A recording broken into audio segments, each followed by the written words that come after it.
기도하옵나이다.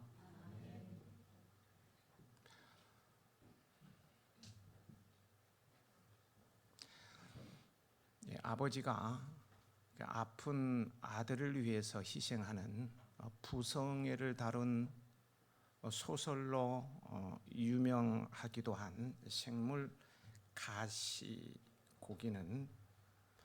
물고기 가운데 유일하게 부성애가 가장 강렬한 물고기로 널리 알려져 있죠.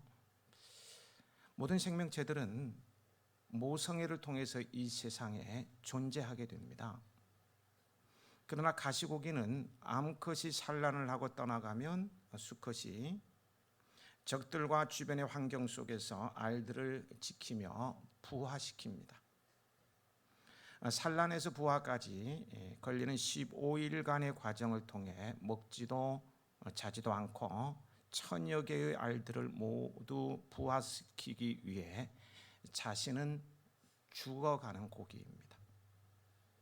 그리고 마지막에는 자신의 몸을 갓 태어난 치어들에게 먹이로 제공하고 자신의 뼈들은 적들로부터 새끼들을 보호하는 은신처로 제공하고 떠나가는 대표적인 부성애를 보여주는 물고기입니다. 이 가시고기의 부성애에서 마치 예수님께서 우리들을 위해서 자신의 생명을 주시고 죄인된 우리들을 위하여 자신의 몸을 찢고 피를 흘리신 그 사랑을 느끼게 됩니다. 그리고 생명이 존재하기까지 엄청나고 한없는 희생과 사랑이 뒷받침되어야 함을 가르쳐 줍니다. 가시고기의 몇백 배의 사랑을 우리로 사랑하시는 예수님께서 이 세상에 계시면서 지금까지도요 가장 귀하게 여기는 것은 생명입니다. 생명이에요. 다시 말해 죽어가는 영혼을 건져 살리는 일을 가장 중요하게 여기십니다. 이를 전도라고 합니다. 예수님께서는 마가복음 1장 38절에 우리가 다른 가까운 마을들로 가서 거기서도 전도하리니 내가 이를 위하여 왔노라고 세상에 오신 목적이 전도에 있음을 분명히 말씀해 주셨어요. 오늘 본문에서도 예수님께서 12제자를 선택하고 그들을 제자 삼은 목적을 분명하게 밝혀주고 있죠. 그것은 바로 전도를 위한 것이었습니다. 전도를 위하여 12제자들을 부르신 예수님께서는 동일한 목적으로 오늘 저와 여러분을 부르셨어요. 전도는 예수 그리스도를 통한 구원의 길이 무엇인가를 전하는 것으로 한마디로 표현하면요, 생명을 살리는 일입니다.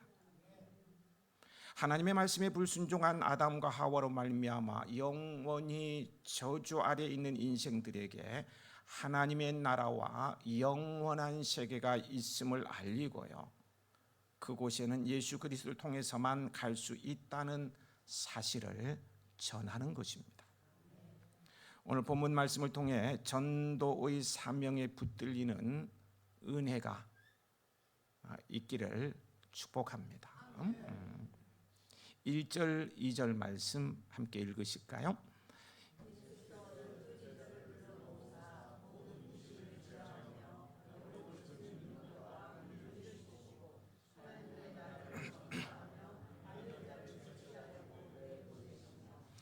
예수님께서는 12제자들을 불러 모시고는 먼저 하나님 나라, 천국에 대해서 가르치십니다.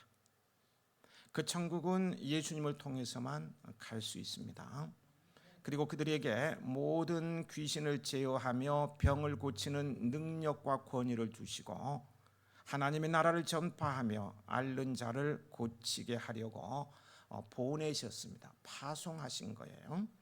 거기에 보면 예수님께서는 전도를 위해 제자들을 보내시기에 앞서서 사역에 필요한 능력과 또 하나 뭐예요? 권위죠. 능력과 권위를 겸비하게 하심으로써 효과적으로 복음을 전하는 전도 사역을 감당하게 하십니다. 그래서 제자들은 그 능력과 권위로서 참으로 놀라운 일들을 이루는, 전도의 세상적 용어이기도 하고 뭐 아니도 하고 대성공을 거둡니다. 권위와 능력으로 병든 자도 고치면서 수많은 영혼들을 구원하는 일을 이루는 것을 보게 되어요. 그런데 이처럼요, 예수님께서 제자들을 파송하실 때 능력과 권위를 주셨듯이 오늘 전도자로 파송되는 이들에게도 동일한 능력과 권위를 주십니다. 이런 예수님의 능력과 권위를 힘입기 위해서는요, 두 가지가 필요해요. 그게 뭘 같습니까? 분명히 주셨는데 이것을 받기 위해서는 두 가지가 필요해요. 기도와 금식입니다. 예수님께서는 기도와 금식 외에는 이런 능력에 나갈 수 없다고 말씀하셨어요. 초대교회 120명의 성도들을 보세요. 합심하여 기도함으로 성령의 권능, 능력을 받고 예루살렘과 온 유대와 사마리아와 땅 끝까지 이르러 복음의 증인으로 살아가는 것을 보게 되지 않습니까? 그러므로 우리가 복음을 들고 나아갈 때 어떤 전도 방법이나 어떤 특별한 재료나 뭐 세련된 기술을 가지고 나가는 것이 중요한 것이 아니고요. 그 무엇보다도 먼저 하나님을 의지하고 나아가야 합니다. 우리를 세우시고 보내시는 분도 하나님이시요, 사역을 위한 능력과 권위를 주시는 분도 하나님이시기 때문입니다. 그래서 우리는 전도하러 나가기 전에요, 그 무엇보다도 우선하여서 충분이라 그랬어요. 기도해야 되니까 그 어떤 거칠에 그냥 짤막하게 기도하고 떠나는 게 아니고 충분히 기도하고 나가야 합니다. 그렇게 함으로써 주님이 주시는 능력과 권위를 통해 천국 복음을 증거하는 능력 있는 사역자들로 쓰임 받는 여러분들이시길 축복합니다. 이렇게 부르심의 목적에 따라 전도하는 일에 우선순위를 두는 전도자의 삶의 문제는요, 생활의 모든 문제는 하나님께서 책임지십니다. 3절 4절입니다. 함께 읽어보실까요? 이르시되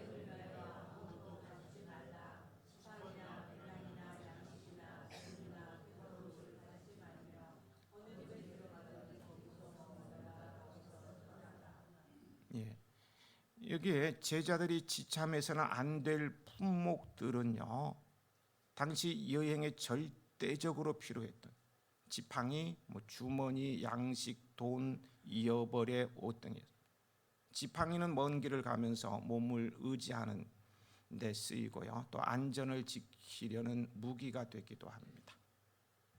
왜 예수님께서 전도 여행을 떠나는 제자들에게 가장 필요하고 꼭 있어야 할 것 같은 여행에 필요한 돈이나 입을 옷이나 지팡이를 가져가지 말라고 하셨을까요?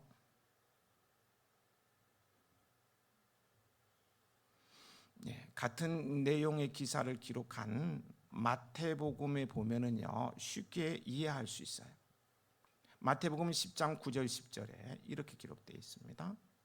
너희 전대에 금이나 은이나 동을 가지지 말고 여행을 위하여 배낭이나 두벌 옷이나 신이나 지팡이를 가지지 말라. 이는 일꾼이 자기의 먹을 것 받는 것이 마땅함이라. 일꾼이 자기의 먹을 것 받는 것이 마땅함이라고 했습니다. 하나님께서는 우리의 형편과 처지를 아시는 분이죠. 우리에게 무엇이 필요하고 어떤 것이 있어야 하는지를 너무나 잘 아시는 분이시라는 거예요. 그런 분이 전도 여행을 가는 제자들에게 돈도 가져가지 말고 필요한 옷도 가져가지 말고 신발도 여분을 가지고 가지 말라고 하신 것은 하나님을 위해서, 하나님께서 기뻐하시는 일을 하는 이들에게 필요한 모든 것을 책임져 주시겠다는 약속이고 언약인 것입니다. 내가 책임질 테니까 그런 거 걱정하지 말고 가라는 거예요. 우리 하나님께서는 좋으신 우리의 아버지시지 않습니까? 예수님께서 마태복음 7장 9절부터 11절에 말씀하셔요. 너희 중에 누가 아들이 떡을 달라 하면 돌을 주며 생선을 달라 하면 뱀을 줄 사람이 있겠느냐? 너희가 악한 자라도 좋은 것으로 자식에게 줄 줄 알거든 하물며 하늘에 계신 너희 아버지께서 구하는 자에게 좋은 것으로 주시지 않겠느냐? 이러하신 하나님이시기에 우리가 하나님께서 가장 기뻐하는 전도를, 천국 복음을 전하는데 우리를 위해서 좋은 선물을, 좋은 은혜를 주시지 않겠습니까? 우리 하나님께서는 우리가 말씀에 순종하고 하나님께서 기뻐하시는 일에 힘쓰면 하나님께서 우리의 먹고 마시는 문제, 사업의 문제, 자녀들의 문제까지도요 책임지시고 지켜주시는 분이심을 믿으시기 바랍니다. 이런 예들은요 수많은 간증 등을 통해서 얼마든지 확인할 수가 있습니다. 한 가지만 소개해드리겠습니다. 이제는 옛날 이야기가 되었습니다만요, 부천에서 구두방을 하시는 장로님 한 분이 계셨는데요, 그 장로님은 구두 수선을 해서 돈을 많이 벌었습니다. 그런데 그 가게 앞에 이런 글을 써놓았어요. 누구든지 나와 함께 주일에 교회에 가시는 분은 구두 한 켤레를 드립니다. 이렇게 해서 1년에 전도를 100명씩이나 했다고 합니다. 구두를 공짜로 준다고 하니까 교회에 가겠다고 하는 사람이 있을 뿐만 아니라 소문이 나서요 아주 유명한 가게가 되었고 그로 인해 번창하게 되었습니다. 구두를 팔아서 전도하는 그분의 생은 한없이 복된 삶을 사셨어요. 우리가 주님께서 기뻐하시는 일을 감당하면 우리의 모든 나머지 일들은 주님께서 책임져 주십니다. 그렇다고 모든 일을 내팽개치고 전도하라만 다니라는 말은 아닙니다. 내가 할 일을 하면서 생활 속에서 우선순위를 분명히 전도하라는 것이죠. 5절을 보면은요, 예수님께서는 제자들에게 누구든지 너희를 영접하지 아니하거든 그 성에서 떠날 때에 너희 발에서 먼지를 떨어버려 그들에게 증거를 삼으라고 말씀하셨습니다. 발에서 먼지를 떤다는 것은 나는 너희와 아무런 상관이 없다는 것을 의미하는 상징적 행위였습니다. 다시 말해서요, 예수님께서는 복음을 거부한 성읍에 대해 구원과는 무관한 아무런 상관이 없는 성읍이 되었음을 나타낸 상징적 행위로 발의 먼지를 떨어버리게 하였던 것입니다. 그렇게 함으로 복음을 영접하지 않는 자는 먼지처럼 심판을 받게 될 것을 증거하는 것입니다. 6절 말씀 함께 읽으시겠습니다.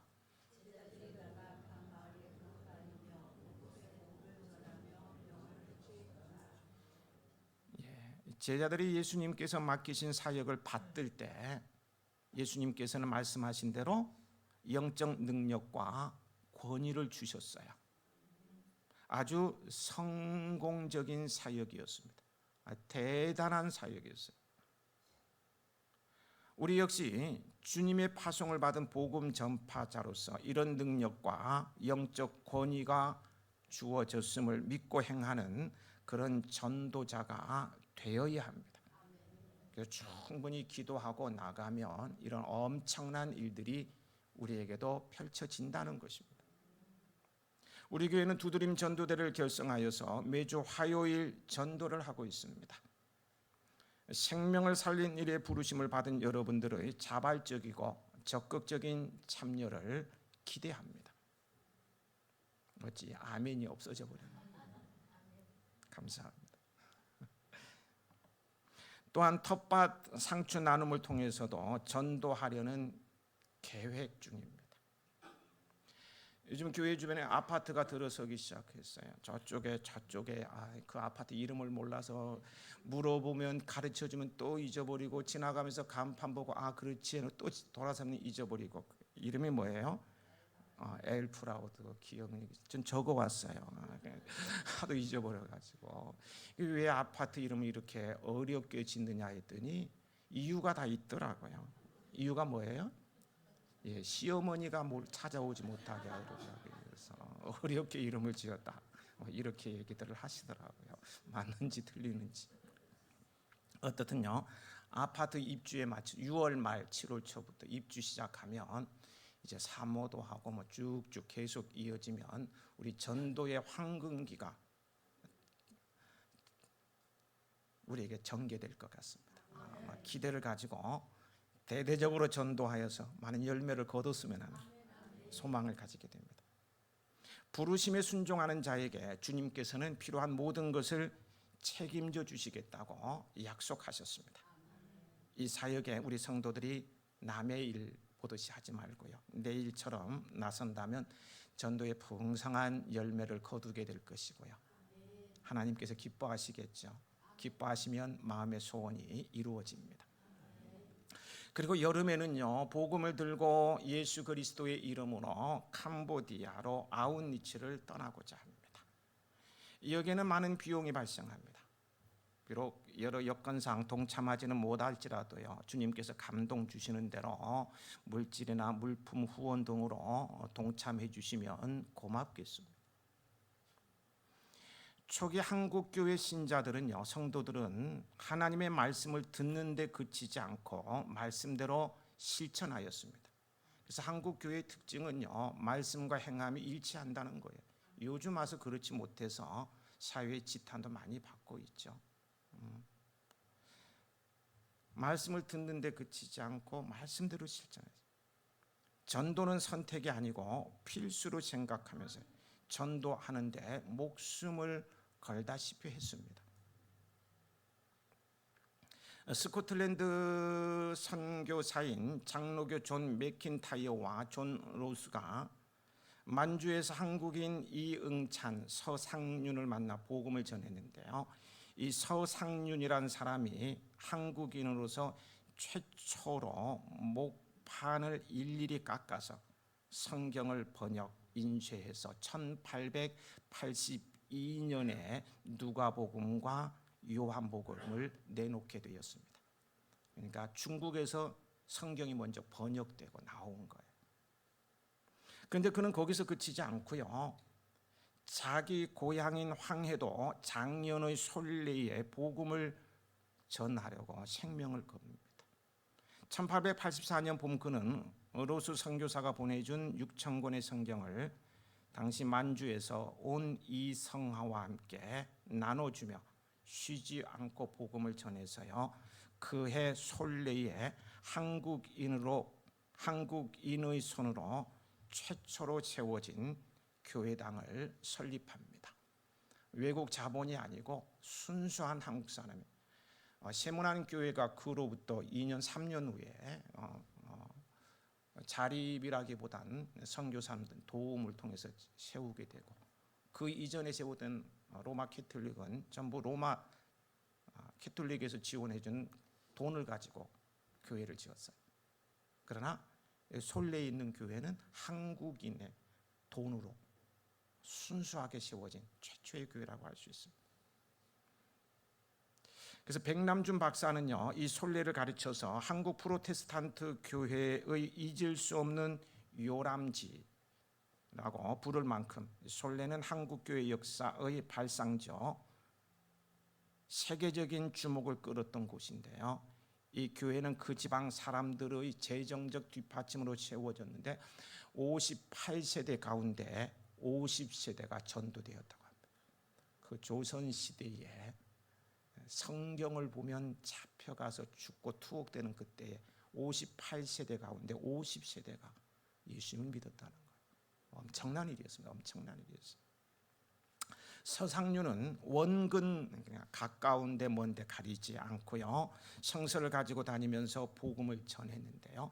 1882년에 성경이 번역됐다고 했죠. 그 다음 해인 1883년 처음 압록강을 건너 입국하려 할 때요, 성경이 발각되어서 생명의 위험에 직면하기도 했습니다.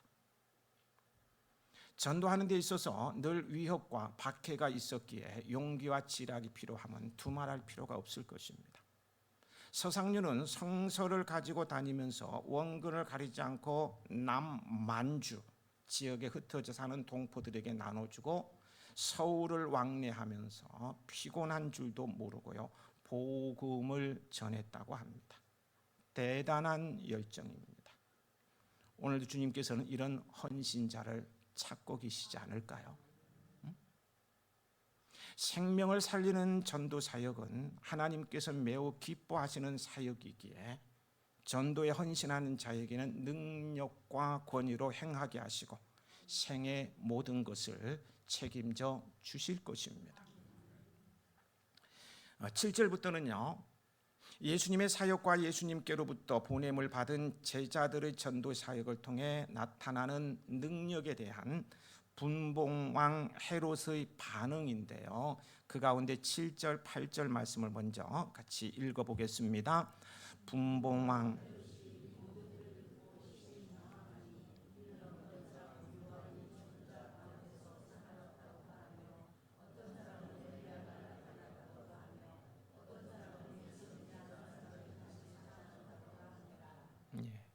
여기 이 모든 일이란 예수님을 비롯하여 예수님께로부터 보냄심을 받은 제자들의 전도 사역과 그 가운데 나타난 능력 있는 인들을 토탈합니다. 모두 합쳐서 하는 말이에요.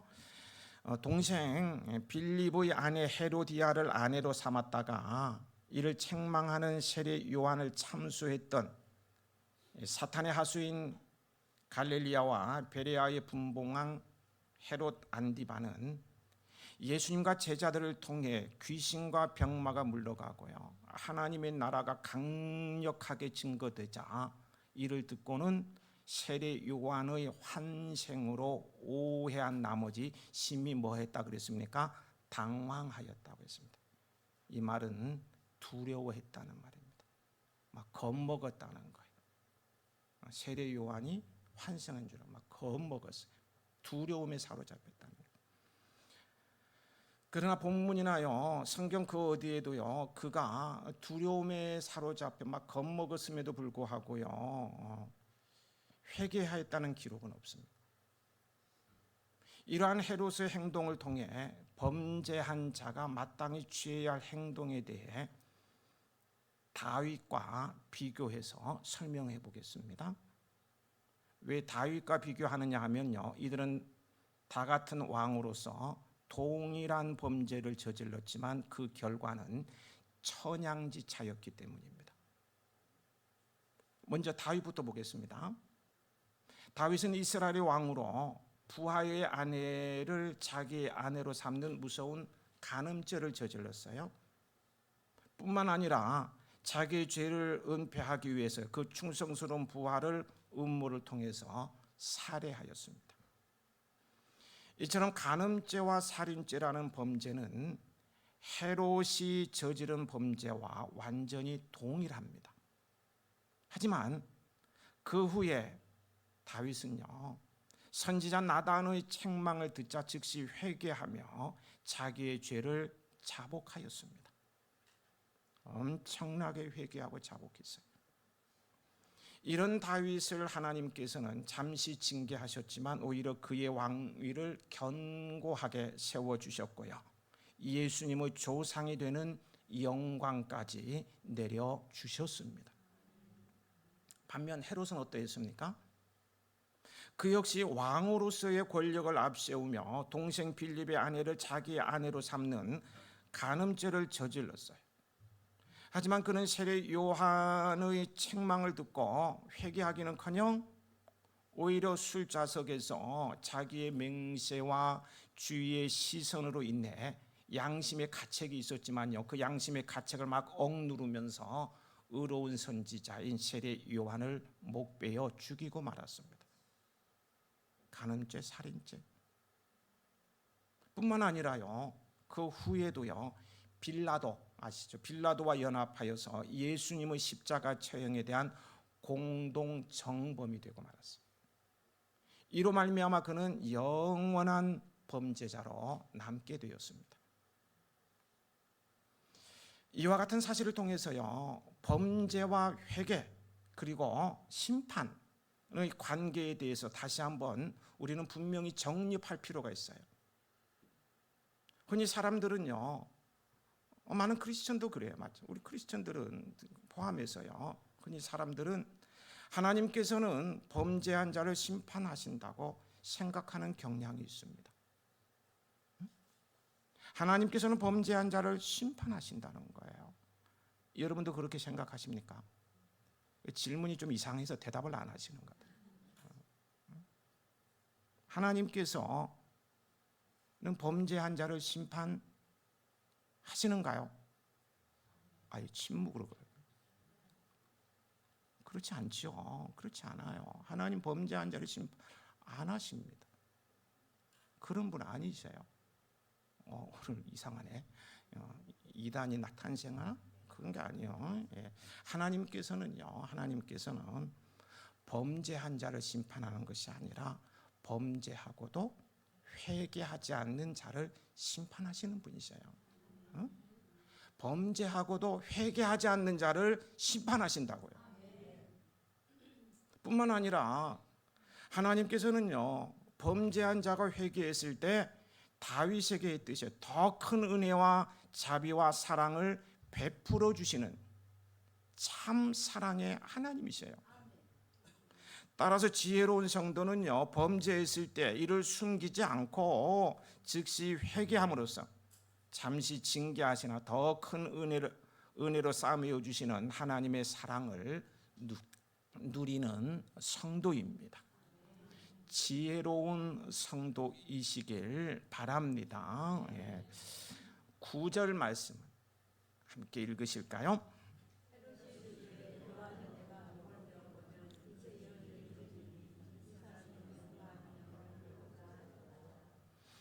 여기서 그란 예수님을 말합니다. 헤롯은 예수님과 제자들을 통해 하나님의 능력과 역사가 일어나자 불안했어요. 불안해, 심히 당황했다 그랬잖아요. 불안한 거예요. 두렵고 불안해하면서 예수님을 보고자 한 것입니다. 왜 헤롯이 그렇게 불안해하면서요? 이 불안이 참 무서운 거예요. 불안은 사람이 더 큰 어떤 수렁으로 빠뜨리게 하는 것인데요. 왜 그렇게 불안해하면서도요, 예수님을 보고 싶어 한 것입니까? 왜 헤롯이 예수님을 보고자 한지 아시느냐고요.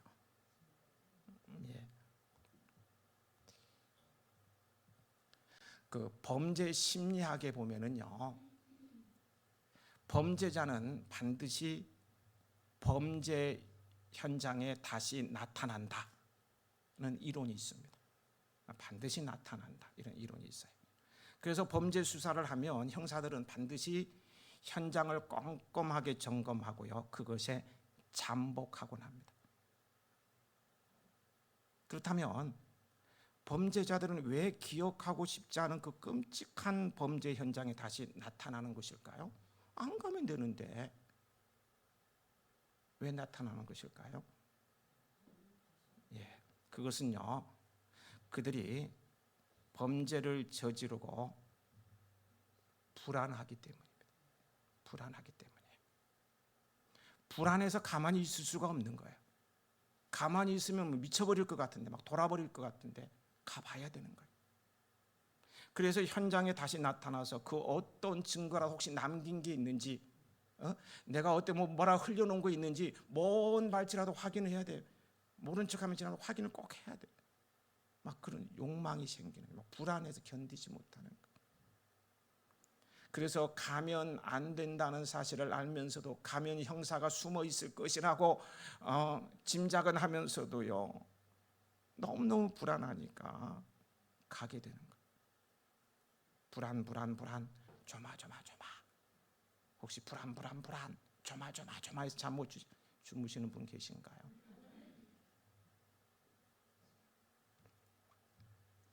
헤롯 역시요 바로 그러한 이유에서 예수님을 보고자 한 것이었습니다.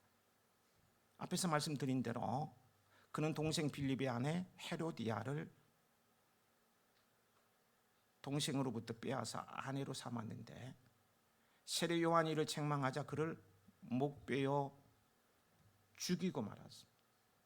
그런데 예수님의 사역이 본격 개시되면서 소문이 널리 퍼지자 헤롯은 예수님을 세례 요한이 환생한 것이라고 생각하게 된 거예요. 왜냐하면 세례 요한의 사역과 예수님의 사역이 비슷한 것들이 너무 많았기 때문입니다. 그래서 헤롯은 두려워하면서요 너무너무 겁먹고요 막 불안해하면서 예수가 과연 자기가 죽였던 세례 요한 환생인 인물인가를 확인하고 싶어 했던 것입니다. 확인하지 않으면 미쳐버릴 것 같아서 너무 불안해서 예수를 보고 싶었던 거예요. 이러한 그의 행동은요 헤롯이 평소에 왕의 권위를 자랑하며 교만을 떨었지만 내심으로는 범죄에 대한 죄책감으로 얼마나 고통받고 있었는가를 여실히 증명해 주는 것이 아닐 수가 없어요. 그러니까 겉모습은 뭐 당당하고 뭐 권세 있고 뭐 하고 싶은 거 다 하고 돌아다니는 것 같지만 속으로 병들고 있었던 거예요. 잠언 28장 1절에요 악인은 쫓아오는 자가 없어도 도망하나 의인은 사자같이 담대하니라 는 말씀이 있어요. 악인은 쫓아오는 이가 없어도 도망하게 되어 있습니다. 지금 헤롯은 외형상으로는 왕으로 천하를 호령하고 있는지 모르지만 그 내면은 죄의 종이 되어서 두려움에 눌려 불안한 하루하루를 보내고 있는 거예요. 하루하루 너무 불안한 거예요. 얼마나 비극적인 삶입니까? 죄의 결과죠. 얼마나 비극적인 삶. 한번 따라해 보시겠어요? 그러기에 누가 죄를 지으래? 왜 죄를 지어? 왜 죄를 지어? 잠 못 자고. 여러분, 헤롯의 경우가 보여주듯이요 악인은 결코 평강을 누리지 못합니다. 그러나 의인은 사자같이 담대합니다. 꺼릴 것이 없으니 두 다리 쭉 펴고 잠을 잘 수 있는 것입니다. 하나님을 의뢰하고 그분의 말씀을 따라 옳은 길로 행함으로 참 평강과 안식을 누리는 여러분들이 되시길 소망합니다. 평안히 눕기도 하고 자기도 하며 안전히 거하는 삶이시길 축복합니다. 두 사람이 해변에서부터 500마일이면 몇 킬로입니까? 800km가 조금 더 되죠. 엄청난 것입니다. 끝이 보여요? 안 보여요? 엄청나죠. 두 사람이 해변에서부터 500마일 떨어진 바다 한가운데서 오도 가도 못하게 되었어요. 한 사람은 올림픽 선수였고요. 올림픽 수영 선수였고요. 다른 한 사람은 수영을 전혀 못하는 사람이었어요. 물어봅니다. 여러분, 이 둘 중에 누가 살아남을까요? 한 사람은 올림픽 수영 선수, 월드스타. 한 사람은 수영 하나도 못해. 누가 살아남을까요?